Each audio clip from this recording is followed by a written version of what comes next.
जी news channel मध्ये सर्व प्रेक्षकांचं हार्दिक स्वागत। ताज्या घडामोडी पाहण्यासाठी जी न्यूज चॅनलला सबस्क्राइब करा। स्वप्न तुमचं दागिने आमचे। कर्जत शहरातील एक विश्वासार्ह सुवर्ण दालन म्हणजेच SC शेलार ज्वेलर्स। सोने चांदी आणि हिऱ्याचे दागिने मिळण्याचं एकमेव ठिकाण। शुद्धतेची हमी, नवनवीन डिझाईन्स, परंपरेचा आधुनिक स्पर्श, सर्व दागिने हॉलमार्क प्रमाणित। संपर्क SC शेलार ज्वेलर्स, मराठी मुलांच्या शाळेसमोर बाजारतळ रोड, कर्जत। 88 88 54 65 65 आणि 90 96 94 78 11। जय शंकर। कर्जत येथील श्रीमंत सद्गुरू शंकर महाराज ज्ञानामृत मठ येथे 5 दिवस चाललेल्या संगीतमय शंकर महाराज चरित्र कथेला भाविकांचा उत्स्फूर्त आणि अभूतपूर्व प्रतिसाद लाभला। राष्ट्रीय धर्मगुरू परमपूज्य अशोक महाराज जाधव यांच्या मंत्रमुग्ध करणाऱ्या वाणीमधून ही चरित्र कथा भाविकांना अनुभवता आली। समारोपाच्या दिवशी अत्यंत भक्तिमय वातावरणामध्ये ही कथा संपन्न झाली।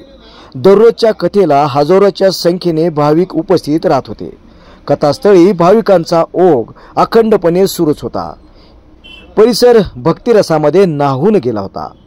कथेच्या प्रत्येक दिवशी शंकर महाराजांच्या अद्भुत लीला, त्यांचे आध्यात्मिक कार्य आणि समाजसेवा याचे परमपूज्य अशोक महाराजांच्या प्रभावी शैलीने ऐकताना भाविक मंत्रमुग्ध झाले होते। त्यांच्या ओघवत्या वाणीतून शंकर महाराजांचे चरित्र जिवंत होऊन साक्षात शंकर महाराजांचा साक्षात्कार उपस्थित भाविकांना होत होता। बऱ्याच वेळा कथा सांगताना असे वाटत होते की साक्षात शंकर महाराज हेच या ठिकाणी कथा सांगत आहे। हा कार्यक्रम यशस्वी करण्यासाठी मठाचे प्रमुख, स्थानिक सेवेकरी व सामाजिक कार्यकर्त्यांनी अथक मेहनत घेतली। यामध्ये परिसरांसाठी, भक्तांसाठी भोजन व उत्कृष्ट व्यवस्था करण्यात आली होती। ही 5 दिवसांची संगीतमय कथा धर्म, भक्ती, सेवा, सद्गुरू चरणी अढळ श्रद्धा याचे अद्वितीय उदाहरण ठरली। शंकर महाराजांचे कार्य अधिक लोकांपर्यंत पोहोचवणाऱ्या या कथेमुळे कर्जत शहर भक्तिमय वातावरणामध्ये न्हाऊन निघाले होते।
गणरायांना वंदन करून आणि आजच्या आपल्या कथेचा 5वा दिवस आणि कथेच्या सांगतेचा दिवस। आज सकाळपासून जी काय शंकर महाराजांनी जी सेवा करून घेतली आहे आणि समस्त भक्तांनी त्याचा सेवेचा लाभ घेतला आहे। अशा शंकर महाराजांच्या या कर्जत गावाच्या पुण्यपावन भूमीमध्ये जेथे संत गोरड महाराजांच्या पवन पारशाने, शरण पावन पारशाने जे कर्जत तीर्थक्षेत्र झाले आणि साक्षात पंढरीचा पांडुरंग गोरड महाराजांना भेटायला येतात आणि धाकटी पंढरी जी संबोधली जाते अशा कर्जत गावाच्या पुण्यपावन क्षेत्रामध्ये अखंड सद्गुरूची कृपा प्राप्त करण्यासाठी इथे जमलेले समस्त सेवेकरी, मालमावली,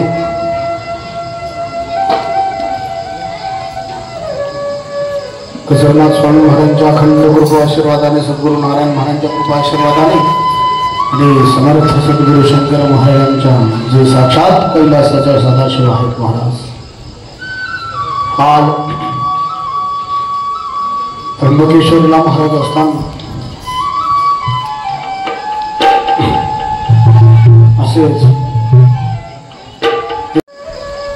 महाराजांकडे म्हणाले, आम्हाला मी प्रसाद द्या. महाराज म्हणले, मी प्रसाद देईन पण तू प्रसाद खाणार नाही. महाराज नाही महाराज, तुम्ही दिलेला प्रसाद मी नक्की खाईन. महाराजांनी कागदाची पोळी उचलली आणि त्या गुरुजींच्या हातात दिली. गुरुजी घरी गेले.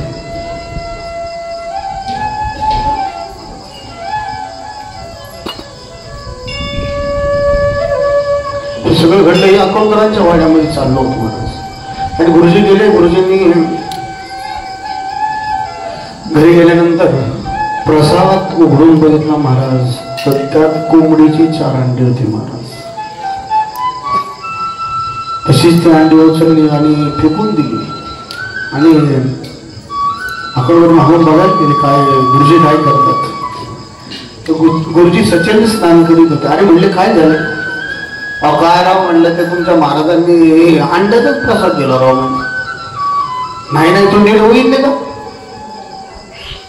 हा मी चांगले माझ्या डोळ्यांनी बघितले. आपल्यासारखे अंड बघता आपण. वैदिक अभिमानाने अभिमान होता त्यांना वैदिक शास्त्रविद्येचा. म्हणजे वैदिक म्हणजे कोण? शास्त्रोक्त, ज्यांना यजुर्वेद, सामवेद, अर्थवेद, शास्त्राचा आधार म्हणजे जे विद्वान पंडित असतात असे पंडित महाराजांपेक्षाची गर्वाने होते. महाराज त्याला आधीच सांगितलं होतं, मी दिलेला प्रसाद खाणार नाही. आणि तो प्रसाद घेऊन म्हणून पंडित म्हणाले, यांना आपण बघू तरी. म्हणले, काय प्रसाद आहे? कोण फेकून दिलाय बघ. म्हणजे काय येतो म्हणल्यावर फेकून दिला. आणि उखाणण्यावर बघायला गेले. पंडिताचा अक्षरशः अहंकार कळला आणि त्या अंडे नव्हते तर त्या अंड्याचे आंबे झाले होते महाराज.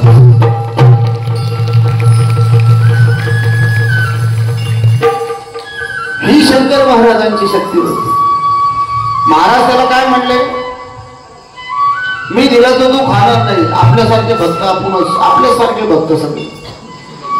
संशय जेथे निर्माण झाला आणि जेथे भक्ती विषय आणि सद्गुरू विषय.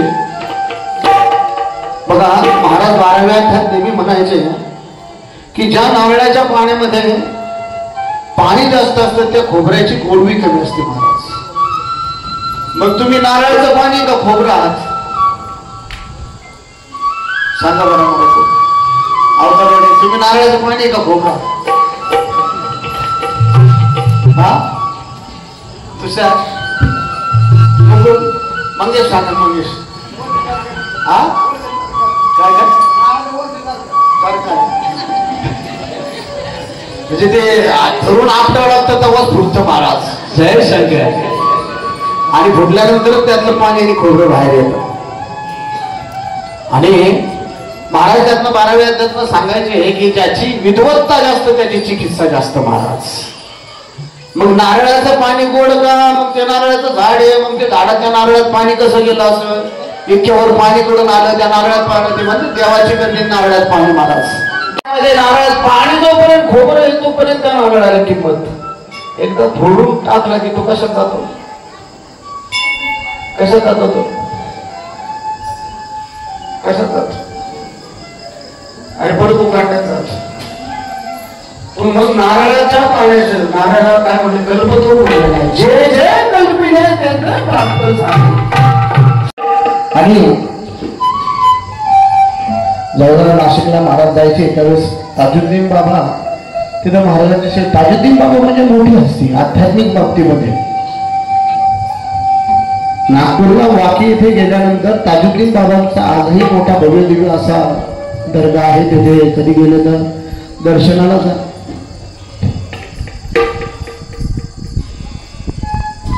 देवापाशी जाती गोष्टीचा भेद नव्हता. शंकर महाराज प्रत्येक प्रांतात आणि प्रत्येक देशाच्याही म्हणजे प्रत्येक देशामध्ये महाराजांचं अस्तित्व होतं महाराज. आणि ज्या वेळेस ताजुद्दीन बाबा येते त्यावेळेस ते शंकर महाराजांचे पाय दाबत असतात सीमेला यायचे.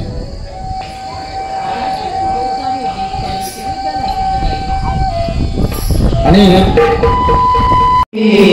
कुठे शोधिशी रामे शोधिशी काशी हृदयातील भगवंत राहिला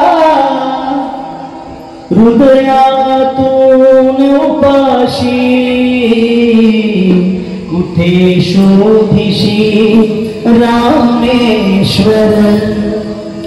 महाराज म्हणायचे त्या गुरुनादाच्या खोळात गुंतू नका, स्वतःचे गुरु स्वतःच व्हा. कारण बऱ्याच गोष्टी आपल्याला आयुष्यामध्ये आपल्याला कोण शिकवत नसतं महाराज. आपण त्या अज्ञानाने सहज ज्ञानाच्या गोष्टी अज्ञानातनं जरी अज्ञान जरी असलं तर कधीतरी ज्ञानात त्याचं प्रगतीकरण होतं आणि त्यातनं आपण एखादी गोष्ट शिकतो. मग गुरु खोळात गुंतू नका. महाराज म्हणायचे गुरु खोळात गुंतू नका, पण तरी गुरुला समर्पण भावाने समर्पित झालं की भगवंत भेटल्याशिवाय राहत नाही. आणि कधीही शिष्याला गुरुकडे जावं लागत नाही तर गुरु आपले शिष्य निवडून आणि पाठवून गेला असता महाराज. सच्चे दिल से बाबा पुकारो रुक नहीं पाएगा बाबा आएगा बाबा आएगा. उधळण झाली पाहिजे, त्या दान धर्माचं कौतुक झालं पाहिजे. त्या दान धर्मपैकी असं मला 100 जणांना ओरडून सांगावं लागतं. म्हणजे त्या दान धर्माचं कौतुक झालं की आपल्या मनाला फार आनंद भेटतो. पण दानाचं महत्व प्रत्येक परीक्षामधनं आपल्याला जावं लागतं. आणि परीक्षामधनं गेल्यानंतर एक पैलवान कसा त्याच्या अवस्था त्याला डावामध्ये निपुण करतो आणि त्याचं कौशल्य त्याच्या डावाने तो एखाद्या पैलवानावर मात करून एखादा किताब फटकवतो इथपर्यंत ठीक झालं. पण तो कधीही त्याच्या गुरु सारखं होऊ शकत नाही. हे पण तेवढंच खरं महाराज. मग आयुष्यात मग तुम्हाला महाराज त्यासाठी सातत्याने म्हणायचे मुझे वही जानता है जो खुद को समजता है. जो स्वतःला समजून घेतो ना तोच मला ओळखतो.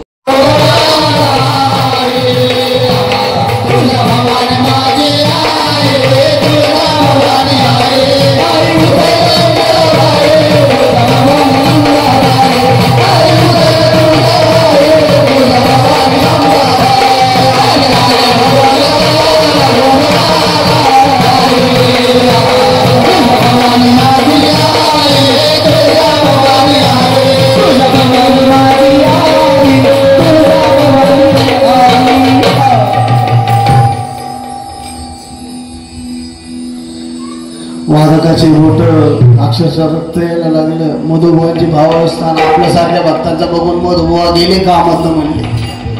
पण मधुबुवांना ती भावावस्था लागली होती आणि त्यांच्यातला द्वेष मत्सर असणारा महिषासूर महाराजांनी मारून त्यांना अध्यात्माची उच्च गती प्राप्त करून दिली महाराज. असे आपले शंकर महाराज होते. मग सांगा आपले शंकर महाराज दुर्गाष्टमीला का आवडत की आधी माया आधी शक्तीचं स्वरूप.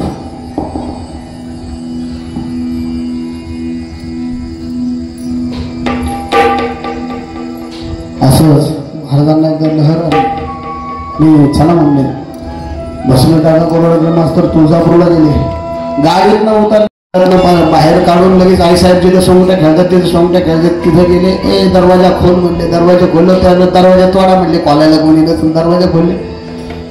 भारी रक्ताचा टिळा दिला. महाराज तिथं पळत आले. तोपर्यंत तिकडे पुजाऱ्यांना भक्तांना कळलं की तिथं कोणी ते दरवाजा फोडला. तिकडे हे तर परत हे आपले शंकर महाराज परत देवीच्या मंदिरातनं परत एका रूम मध्ये बसले आणि महाराजांची भावावस्था सुंदर झाली. महाराजांच्या भावावस्थेमध्ये झाल्या आणि एकदम अचानक महाराज म्हणले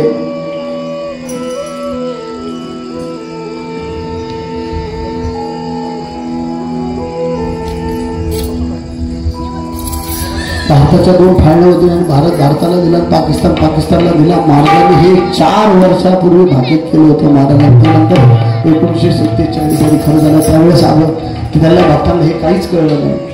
आणि त्यावेळेस भस्मे काकांना डोक्यावर महाराजांनी पादुका ठेवल्या, म्हणजे स्वतःचे पाय ठेवले.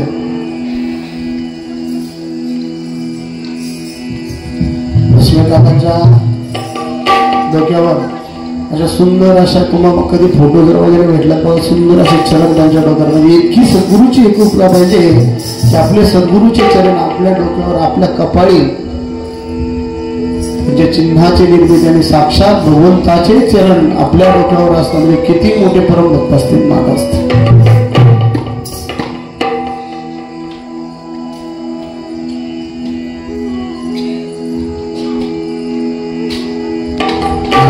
सोलापूरला असताना अशा अखंड लीला केला. आदी मायाशक्ती आणि शंकर, शिव आणि शक्ती याचं स्वरूप म्हणजे आपले शंकर महाराज होते. नरशिव सरस्वती स्वरूप म्हणजे आपले शंकर महाराज होते. शंकर महाराजांनी एकदा जनार्दन बुवांचा अधिकार फार मोठा होता आणि गुरु शिष्याच्या सानिध्यामध्ये शुभरायांचा वर खरोखर धन्य झाला होता. एकदा असंच रविवारी जनार्दन बुवा धनुर्मासाचं म्हणजे त्या प्रत्येक महिन्यामध्ये धनुर्मास दिवस केला जायचा. म्हणजे ज्यावेळेस सूर्य धनु राशीमध्ये असतो त्यावेळेस धर्माचे विविध रीतीने पालन करून आणि धार्मिक कार्यक्रम ठेवले जातात. आणि मकर संक्रांतीचा महिना होता. शंकराचार्य सोलापूरला मुक्कामी होते आणि शंकराचार्यांना निमंत्रित केल्यानंतर शंकराचार्य आपल्या ज्या स्थानात पार्थिव शिवलिंगाची म्हणजे पार्थिवाची पूजा करत होते, पण ती शंकराचार्यांसमोर ती पार्थिवाची पूजा गायब व्हायची. काही फुलं अर्पण केले, पाणी अर्पण केले की ती धन्य तिथं संपुष्टात द्यायची. आणि म्हणजे हे जात आहे कुठं नेमकं. शंकराचार्याने डोळे मिटले आणि आपल्या अंतर्मनाने वास्तुस्थिती जाणून घेतली. तर जनार्दनच्या मठामध्ये शंकर महाराज बसले होते आणि जे जे उपचार तिथे शंकराचार्यांचे केले जात होते पार्थिव पूजा, ते सगळे उपचार सोलापूरच्या शुभरायांच्या मठामध्ये शंकर महाराजांच्या पायावर तिथे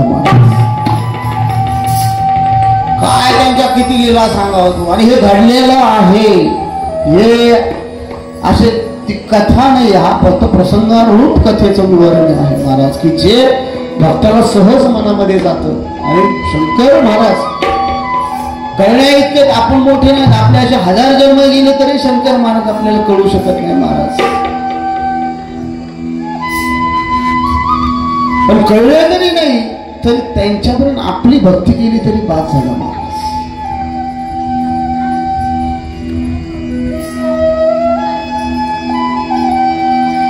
अशा सोलापूरला शंकर महाराज येते आणि जनार्दन बुवांना महाराज म्हणले मी शौचात जातो, ती खोली उघड, भरपूर दिवस तिथं शौचात जायचे, ती खोली बंद करून ठेव म्हणले, उघडू नको, ती साफ पण करू नको, ती घाण साफ नको करू म्हणली.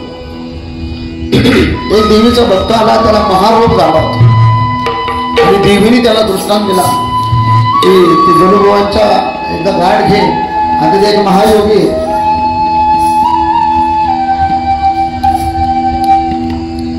आणि त्यांचा कृपाश्रय घेऊन ये, त्यांच्या खोलीमध्ये एकदा जाऊन फक्त बस, कशी खोली माहीत नाही पण त्या खोलीमध्ये जाऊन बस. जनार्दन बुवांना त्या देवीचे भगत भेटले आणि देवीचे भगत भेटल्यानंतर ती उटी त्या महारोगाने अंगाला लावली आणि त्या महारोगाचा तरी जनार्दन आणि त्या महारोगाचा महारोग केला महाराज. म्हणजे महाराजांनी घाणीतनं घाण काढून टाकली आणि शरीराची पण घाण काढून टाकली, पण ती घाण नव्हती महाराज, ती चंदनाची होती शंकराची.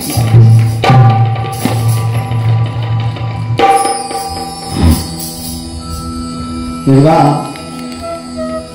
काशीला महाराज गेले, जायचे महाराज काशी, आणि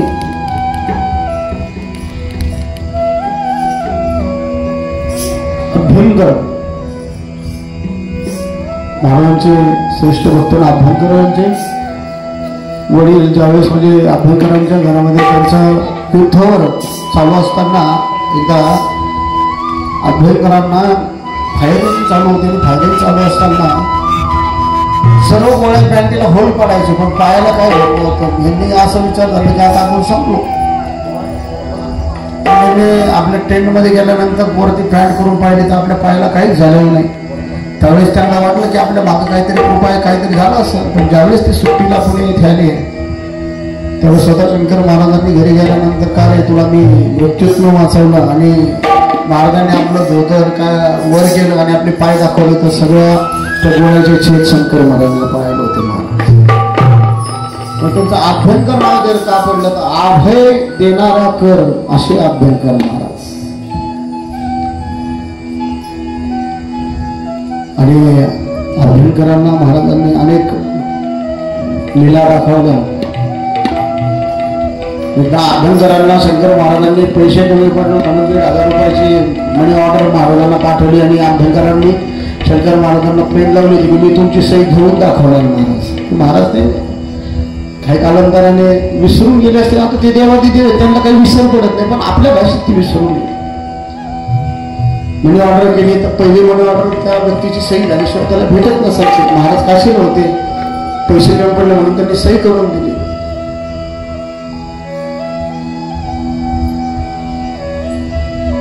आणि ती सही परत रिटर्न अभ्यंकरांकडे आली. त्यांनी लगेच कपाटात मस्त कुलूप बिलूप लावून की आपण महाराजांची सही घेतली, आनंद झाला, खुश झाले, आपण पैसे जिंकलो महाराजांची. पण काशीचा आधी अनुभव घेऊन परत अभ्यंकरांकडे आपण आणि काशीमध्ये महाराज गेले आणि काशी विश्वेश्वराच्या मंदिरात महाराज गेले. आता हे महादेव देवादेव महादेव असो बोट पायात गेले महादेव काशी विश्वेश्वर बसले शिवलिंगावर. आता ते शिवलिंगावर बसले काशीमध्ये विश्वेश्वराचे. बाबा बाबा बाबा आता ते पंडित तर सोडलं ना ते आपल्यासारखं हाताने ते असं वसवते की आता हातो काय आपल्याला हे म्हणले बाहेर म्हाताऱ्या तू कोणी म्हणलं तुला कळतं का देवाच्या अंगावर बसतो. काढला बाहेर. जसे महाराज बाहेर गेले गंगेत जाऊन ओढीत बसले. हिरो मंदिराकडे गेलं तर काशी विश्वेश्वराचंच मंदिर लागलं घर घर घर घर फिरायला. हिरोला देव उडीत मग त्याला काहीतरी चुकल्यासारखं झालं. काशीचं विश्वेश्वराचं मंदिर घर घर फिरायला लागलं. त्या पंडिताला काहीतरी पुण्य पावलं असं की त्याला साक्षात सगुण रूपातल्या महादेवाचं दिवसरूप कैलासाचे सदाशिव शंकर महाराज अशा भंगेवरच्या शंकर महाराजांचं आणि काशी विश्वेश्वराचं एक स्वरूप दर्शन महाराज करायचं. भाग्यवान असतात हे लोक. शेवट मंदिर का जर फिरतं त्याला त्याची चूक कळली. उडीत आला हे शंकरा महादेवा मला माफ कर, तूच ह्या महादेवाचं म्हणजे तूच या मंदिरात राहणारा आमचा काशी विश्वेश्वर आहे. आणि दर्शन घेतलं महाराजांना चरणाला. महाराजांनी थोडा रागराग केला तर शंकर होते त्यांचे भेद पण नव्हते. त्या त्रिशूळा समधी भेद द्यायचे. महाराजांकडे एकदा आयऱ्या गायऱ्याने जर महाराजांच्या फोटोकडे बघितलं की महाराजांपासून भीती वाटते माणसाला. आठ लोक कडक म्हातारा दिसते. कोणचे देव आहेत ते कडक म्हातारा दिसते. आणि जब से देखा तुम्हें न जाने क्या हो गया शंकर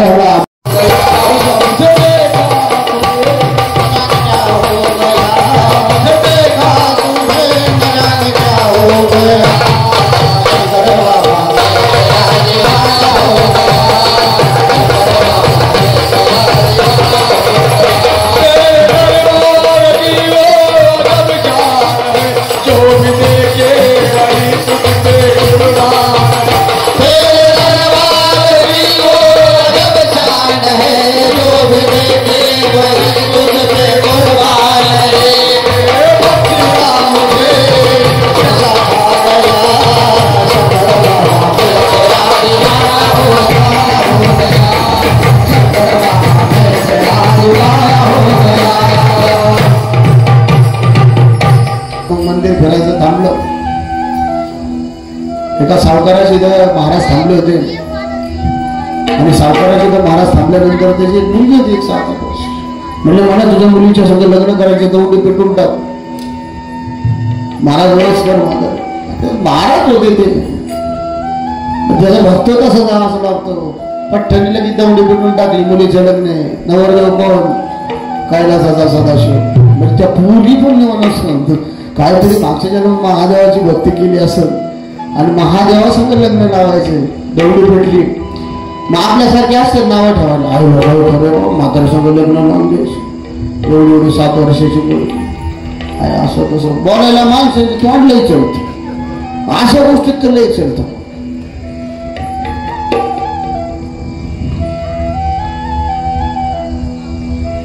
एखाद्याची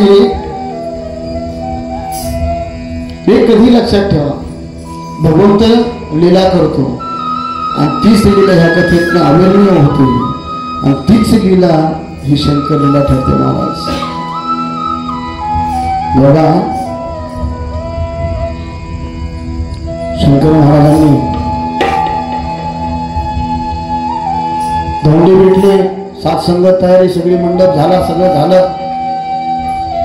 नवरदेव नवरी भावड्यावर चढणार, नवरी भावड्यावर चढली, सगळी मंडपाची लग्न लावायची तयारी झाली. आता फक्त मंगलाष्टक टाकायचं राहणार. नवरी आली, आपल्यासारखे 2 गल्ले ते अंतरपाठ भरायला आले. अंतराचा पाठ भक्तांमध्ये आणि शिष्यामध्ये आणि भक्तांमध्ये आणि सद्गुरूमध्ये. आणि भविष्यामध्ये तिचं लग्न झाल्यानंतर तिचा पती मरणार आणि तिचा पती म्हणून तिला वैद्य येणार. त्यावेळेस वैद्य आलं म्हणजे काय दुसरा करता नव्हता येत. आयुष्यभर नाही देत तर सती जायचं, नाही तर मग आयुष्यभर. बरोबर ना? आजकाल एक त्याला की दुसरा आहे. नीती बदलली, आचरण बदललं की विरोध होतो. जे सत्य आहे तेच खरे महाराज. आणि महाराजांना माहित होतं एका भक्ताचं संकट आपल्यावर घ्यायचं आणि त्याचं आयुष्य सुरसुरत करायचं, पण तरीही मनुष्याशी समर्पित करून शंकर महाराज स्वतः मार्गाने उत्तर दिलं. शंकर महाराज स्वतः ज्ञानी होते, सगळं वेद पठण सगळं त्यांना होतं, पण भगवंत दुसऱ्या मुखाच्या लीला करतो. म्हणजे त्या पोरीचं काहीतरी भाग्य असेल आणि मागच्या जन्मात तिचं काहीतरी पांडित्यांना चुकू झाले असेल, म्हणून ह्या जन्मात महाराजांनी तिच्याकडून ती लीला करून घेतली. आपण पण आज आयुष्यात जन्माला आल्यानंतर आपली काहीतरी अधोगती, काहीतरी भक्ती राहिली, म्हणून आज आपण महाराजांच्या दारात.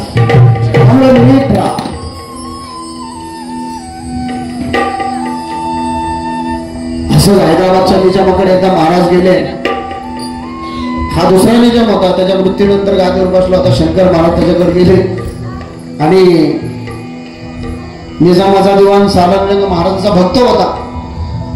तर महाराजांचं दर्शन घेतलं आणि म्हणले हे म्हाताऱ्याला कोणते बसले गादीवर, हजूर म्हणले. त्याने राजाला म्हणला असं करू नका, तुमच्या आयुष्याची अधोगती होईल. पण त्याच्यावर मी तुम्हाला एक उदाहरण देतो. असा एक बादशाह होता, तर होता एकदम, पैसा संपत नव्हता त्याचा. बादशाह फार श्रीमंत, बादशाची श्रीमंती संपना महाराज. राजेशाही थाट, महाराजासारखा राजा का राजा. आणि तो एका भक्ताच्या माझ्या आणल्या का चातुर विद्वान पंडित होता, भक्त होता. पुढे त्या पंडिताला म्हणला, महाराज अहो मी किती पैसा उधळला, किती लक्ष्मी खर्च केली ना, माझा पैसा संपत नाही. तिथे मंदिराचं काम चालू होत. काय नाही म्हणले, मंदिराचं काम चालू ना, त्यातले 2 खडीचे 2 दगड, 1 मीठ आणि मुठभर सिमेंट घरी घेऊन जा म्हटले. त्याला काय कळलं नाही त्यावेळेस. हे गेले घेऊन महाराज. म्हणजे यात काय एवढं, 1 वर्षांनी सगळी कमवलेली लक्ष्मी संपलेली होती आणि राजाचा तो रंक झाला होता. महाराज लक्षात ठेवा, आयुष्य जगताना देवाचं गावाचं भावाचं कधी खायचं नाही. जर का त्याने देवाचं गावाचं भावाचं खाल्लं की त्याचा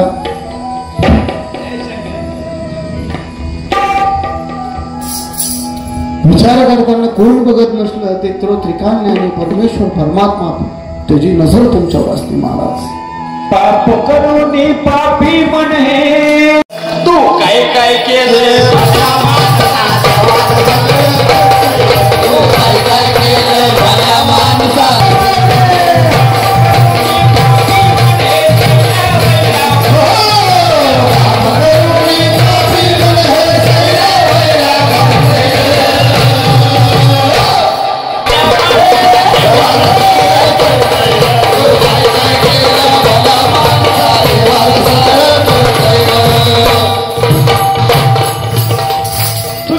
वारा चालू झाला आणि क्षणात इतका पाऊस आला आणि सगळं ते हैदराबाद निजाम संस्थान पाण्यामध्ये पूर आला नदीला आणि नदीचा पूर गावामध्ये जमला. आता सगळं संपणार. निजाम शरण गेला. निजाम विहिरीस आला ना तर शरण गेला महाराजांना की महाराज मी चुकलो. आणि मग महाराजांना महाराजांच्या मनात म्हणजे माझी परीक्षा बघतो विसरला काय म्हणला. हे मी साक्षात नरसिंह सरस्वतीच्या कारकिर्दीतला तू रजत धोबी. आणि तिथे एक मुसलमान राजा नरसिंह सरस्वतीचं दर्शन घ्यायचं. हा धोबी होता. तर धोबी पाया पडायचा मला काही नाही असा राजयोग द्या. त्या राजयोगातला तू श्रीपाद वल्लभांच्या आशीर्वादामुळे तू राजा झालेला. बघा ते दत्त महाराज हे शंकर महाराज परत दत्त स्वरूपाचे एक साधन.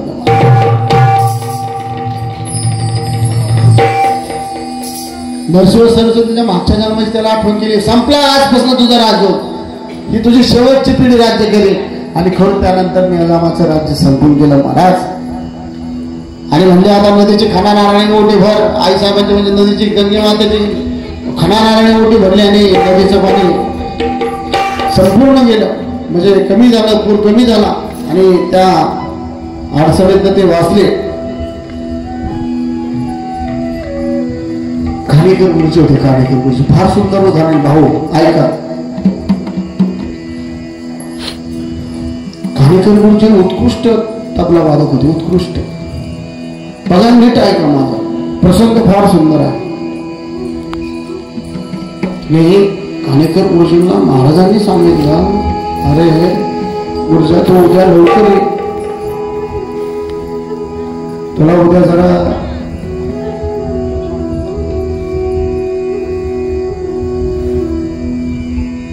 हॅलो अशा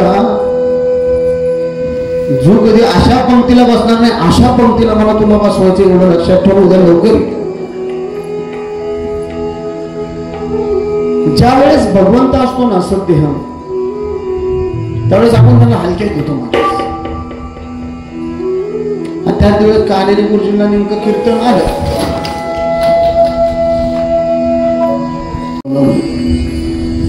नंतर कीर्तन आपल्याला शंकर महाराजांनी बोलवलं. मग हळूहळू पावलांनी काय गुरुजा वसुलीचा इतका उशीर का आला. हो महाराज म्हटले ते कीर्तन होतं तिथं वाजवायला कोण नव्हतं. अरे तो आजचा फार मोठा हलपले लाभ तू घालून टाकला ना.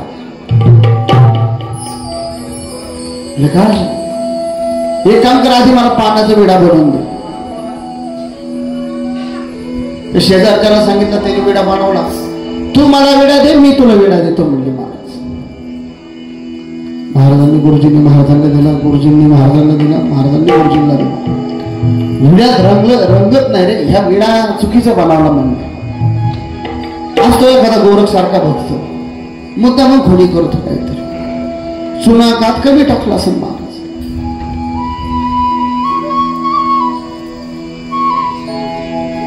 महाराजांनी गुरुजींना म्हणले तू परत विडा लाव. गुरुजींनी ते सगळं सामान घेतलं. पान घेतलं. कात लावला. बबू टाकली. बडीशेप टाकली असं. इलायची टाकली असं. 2 विडे बनवले. महाराजांनी गुरुजींना खाऊ घातला. गुरुजींनी महाराजांना खाऊ घातला. चावली चावू लागले आणि विडा रंगायला लागली. बरं का भक्ताची भक्ती म्हणजे विड्यासारखी असली पाहिजे की ती रंगत रंगत रंगली पाहिजे महाराज. भक्ताचा विडा रंगला नाही की याची भक्ती फक्त वरवर आहे महाराज. आणि रंगत रंगत मग त्या विड्यातलं पान म्हणजे काय आहे तर ते पान म्हणजे आपल्या आयुष्यातलं ती हिरवीगार असणारी जी काही आयुष्यात हिरवगार कधी असतं म्हणजे श्रावण मासामध्ये जशी सृष्टीवर जशी हिरवी चादर घातली आहे महाराज. मग हिरवी चादर जर सृष्टीवर घातली मग ती मुसलमानांची सगळी झाली का महाराज. हिरवीगार जी चाचणारी चादर बघा, भगवंताने रंगभेद कधी केला नाही, मनुष्याने रंगभेद केलाय महाराज. जो रंगात रंगला तो पांडुरंगी चरणदीन झाला. रंग ऐसा रंग न जाने कोण ऐसा रंग, रंग रंगा रे क्या जाने, रंग हो ऐसा जो चुनर में ओढ़ डालो. हे मेरे दिल लगी ऐसा मुझे ख्वाब देना, ये रंग कभी ना उतरे और ये नशा कभी ना कम हो जाए. ये सदगुरु तेरा नशे में मेरे को ऐसा नशे में डूब जाने दो कि ये रंग की चुनर कभी फीकी ना पड़नी चाहिए. जेवायच्या पंक्तीने सगळ्यांना गाजले, सगळ्यांना जेवायला बोलवलं होतं मला. तू थोडासा उशीर केला. तू जर माझं ऐकलं असतं ना, आज तुझं भाग्य उघडलंच असतं. म्हणजे का महाराज कोण कोण येणार होतं जेवायला? म्हणजे तू बस बघू ना. महाराज कान्हेगुरुजी जेवायला बसले. कान्हेगुरुजी महाराजांनी ताट वाढलं, सगळे ताटात वाढत झाले आणि तूप वाढायचं राहिलं. महाराज बसले आणि तूप वाढण्यासाठी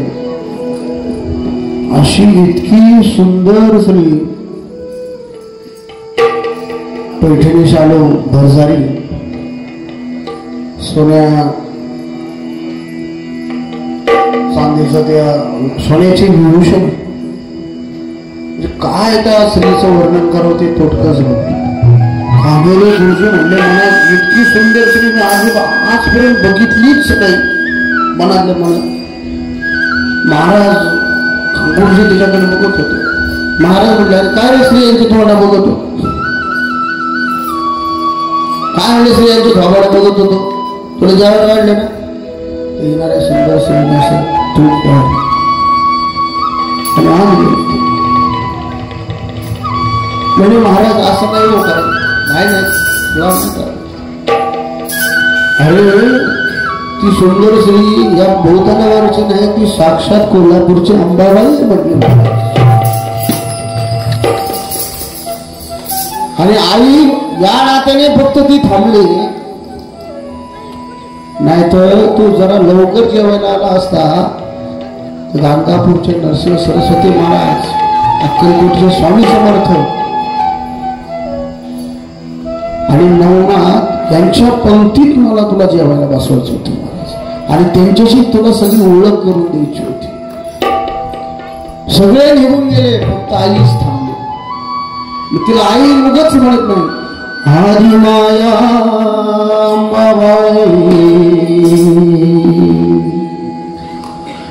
साया दोन्ही याची ती आई.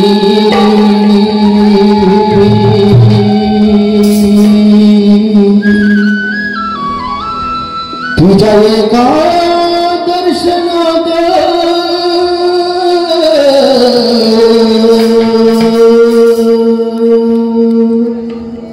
कोटी जन्माची पुण्याही आई आई आई. असं स्वरूप आहे आमच्या आदिमायाचं. तिथे एक दर्शन केलं तर कोटी जन्माचं पुण्य प्राप्त होतं. कान्हेरे गुरुजी मनात मान खाली घेतली. म्हणजे आपल्या एका चुकीमुळं आज आपलं किती, म्हणजे शंकर महाराज त्यांना म्हणले की मला तुझी सगळ्यांची ओळख करून द्यायची. बघा, गुरु भक्ती करताना गुरुवाक्य ब्रह्ममूलक, गुरुवाक्य परमकृपा. आपल्या गुरुने बोलायला काळजी लागू दे, गुरु तत्वाकडे जायचं. कारण काय तरी तुमच्या आयुष्यात त्या दिवशी घडणार असतं महाराज. जर कान्हेरे गुरुजींनी तो क्षण जर म्हणजे कान्हेरे गुरुजी बोलताना म्हणजे आपलं काहीतरी पूर्वपुण्य कमी राहिली म्हणून आपल्याला ते क्षणाचा लाभ नाही झाला म्हटले महाराज. आणि कान्हेरे गुरुजींनी राहिलं होतं म्हणून तिला तो वाढवला. तो आतमध्ये जाऊन बघ, आतमध्ये कान्हेरे गुरुजी गेले, कोणीच रूम मध्ये नव्हतं.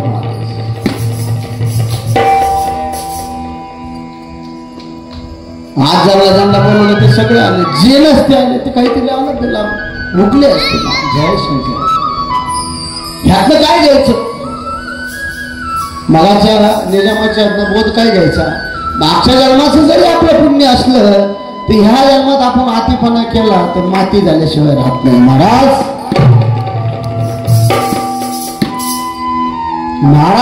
आहे, आपण महाराज व्हायला जाऊ नका.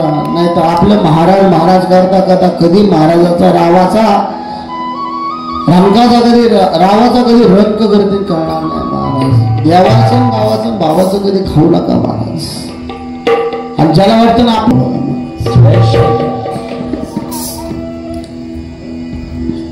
कान्हेरे गुरुजींनी ह्यातनं एकच शिकवतात की गुरुतत्वाचा तुम्हाला जो आदेश असेल ना तो पालन करा, बाकीचे कामं बाजूला ठेवा. कारण गेलेल्या दिवस, गेलेली वेळ आणि होणारी लीला ही तुमच्या भाग्यात असणार आहे. आणि एकदा होऊन गेल्यानंतर त्या भाग्याला तुम्ही याची डोळा भाग्यवान राहणार नाही. आयुष्य कधी येईल आणि कधी संपल, हे आयुष्य क्षणभंगूर आहे. हा कधी उडवडा फुटून जाईल हे कळणार नाही. त्यापेक्षा येणारा दिवस हा गोड करायचा असेल तर प्रत्येक दिवस हा माझ्या आयुष्याचा शेवटचा क्षण आहे आणि तो शेवटचा क्षण मला सद्गुरूच्या शंकर महाराजांच्या चरणी समर्पित करायचा आहे. अशा भावनेने तो जगतो त्याच्यावर महाराजांची कृपा प्राप्त झाल्याशिवाय राहत महाराज. आपल्याला जीभ आपली स्वादिष्ट आहे, तिला खाऊ वाटतं म्हणून आपण खातो. पण देवाच्या आवडीनिवडी त्यांना पोट भरण्यासाठी नसतात महाराज. त्या प्रत्येक आवडीनिवडीमध्ये आपल्याला काहीतरी घेण्यासारखं असतं. तर कांदा, तुम्ही कांद्याची एक पाकळी करत राहा, त्यात तुम्हाला कुठंच बी दिसणार नाही. पण कांदा कापून लावला की कांद्याचं बी उगतं महाराज. आधी भी तू अंत भी तू. कांद्याची एक पाकळी काढत राहिली त्याच्यात आधी पण सापडत नाही, अंत पण नाही सापडत. असा आधी आणि अंत परब्रह्मा ब्रह्मांडाचा चालक म्हणजे आमचे शंकर महाराज. म्हणून महाराजांना कांदे आवडीनिवडी खास. बरं ते कांदा चिरल्यानंतर त्याला बेसनात घालायचं, परत त्याला तळायचं.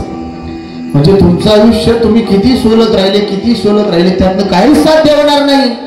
ज्यावेळेस सद्गुरूची कृपा तुम्हाला होईल.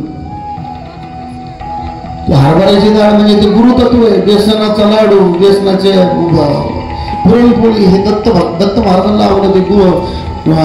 हरभऱ्याचे लाडू, आपलं बेसनाचे लाडू स्वामी महाराजांना आवडतात. आवडीच्या गोष्टी म्हणजे हरभऱ्याची डाळ म्हणजे ते गुरुतत्व आहे, ज्याचं गुरुतत्व श्रेष्ठ. आणि ज्याला गुरुतत्वाने चांगलं उकळत्या तेलामध्ये चांगलं असं उकळवलं आणि तळलं की स्वादिष्ट असा कुरकुरीत असा भजी म्हणतो आपण त्याला, तसं आपलं आयुष्य ज्यावेळेस कुरकुरीत होईल आणि आपल्यामुळे दुसऱ्याच्या आयुष्यामध्ये चव येईल महाराज, चव. आणि ते खाल्ल्यानंतर ज्याला आनंद भेटेल. म्हणजे आपलं आयुष्य असं बनवा की आपण एखाद्याच्या आयुष्यामध्ये गेल्यानंतर त्याला तो दिवस आनंदाचा झाला पाहिजे आणि आपली आठवण त्याने ती कायम मनामध्ये जपून त्याचं आयुष्य सुंदर केलं पाहिजे. प्रत्येक तो आठवण काढून जगला पाहिजे. असं व्यक्तिमत्व, असं दैवतत्व म्हणजे आपले शंकर महाराज.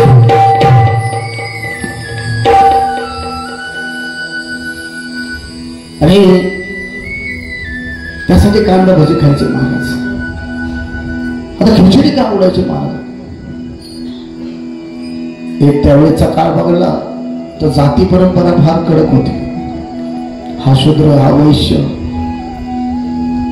आणि मला एक सांगा, आता तुमच्याकडे 20-25 लोक आले, महिला वर्गाला मी प्रश्न करतो, आता त्यांना पुढच्या 20 मिनिटात फार भूक लागलेली होती त्याची, तर 20 मिनिटामध्ये त्या 25 लोकांना जीव घालू शकता का? घालू शकता का? अरे घालू शकता का? हा का नाही सांगा ना. कळा ना, हा म्हणतो का नाही म्हणतो, काय असतील ना, सगळं कळतं. त्याला हा म्हणलं नाही पाहिजे, कळलं नाही म्हणून मला जास्त टोचलेलं. टोचला बाई काटा, उठला बाई काटा, टोचला बाई काटा, कुठेतरी टोचतोय ना. बघा, एखाद्या पण चूक घडलेली असते ना त्याला ती टोचत असते.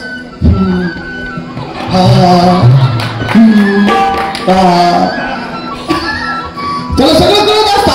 चुकले बरं का आपले, जय शंकर. पण आपण अशा वीरभावात दाखवत असतो. अरे तो येणं ब्रह्मांडाच्या शंकर आहे, त्याला सगळं कळतं. जय जय. गोष्ट आहे. त्याच्यात डाळ टाकायची, तांदूळ उकळायचे, सगळे एकत्र टाकायचं, शिजवायचे 5 मिनिटात, 20 मिनिटात खिचडी तयार, वाढायची पंक्तीला, झाल्या जेवल्या पंक्ती.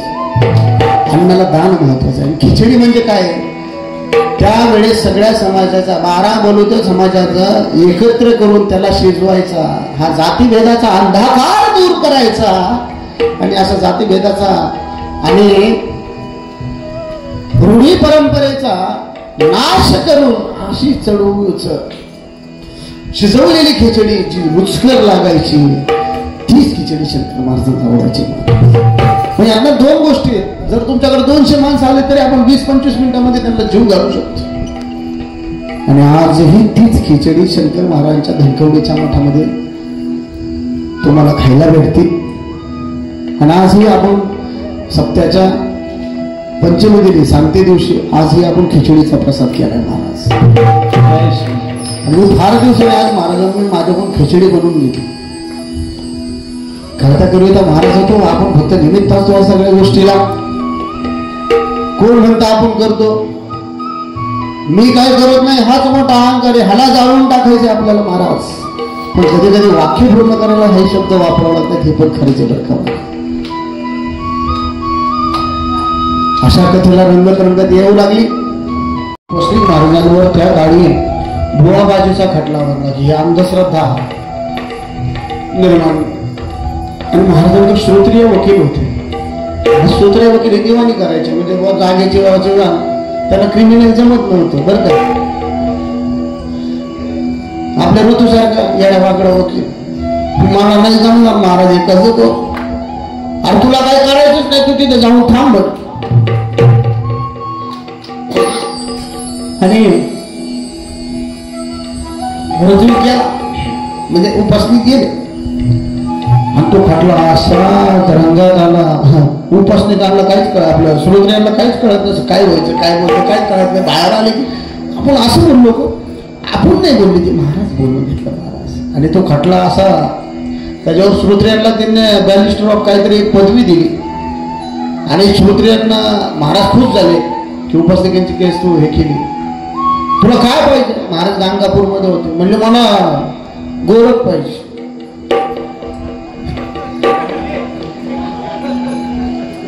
भावावस्थेत गेलता गोरख, काय महाराज करत दिसले काय गोरख. तर मला म्हणले दत्त पादुका पाहिजे, असा भस्मात हात घातला धर म्हणजे पादुका. आणि आजही श्रोत्रियांच्या घरी दत्त पादुकाचा उत्सव होतो महाराज.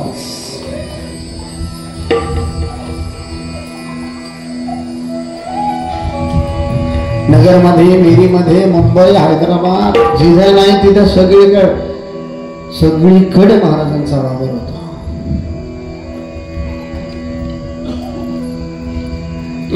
सद्गुरू ग्रामविकास प्रतिष्ठान संचलित डायनॅमिक इंग्लिश स्कूल कर्जतमधील इंग्रजी माध्यमाची उत्कृष्ट निकालाची परंपरा असलेली पहिली शाळा, CBSE आणि स्टेट बोर्ड अशा दोनही अभ्यासक्रमांची सोय, सर्व परीक्षांसाठी तज्ज्ञ आणि अनुभवी शिक्षकांचं विशेष मार्गदर्शन. Dynamic English medium school Karjat.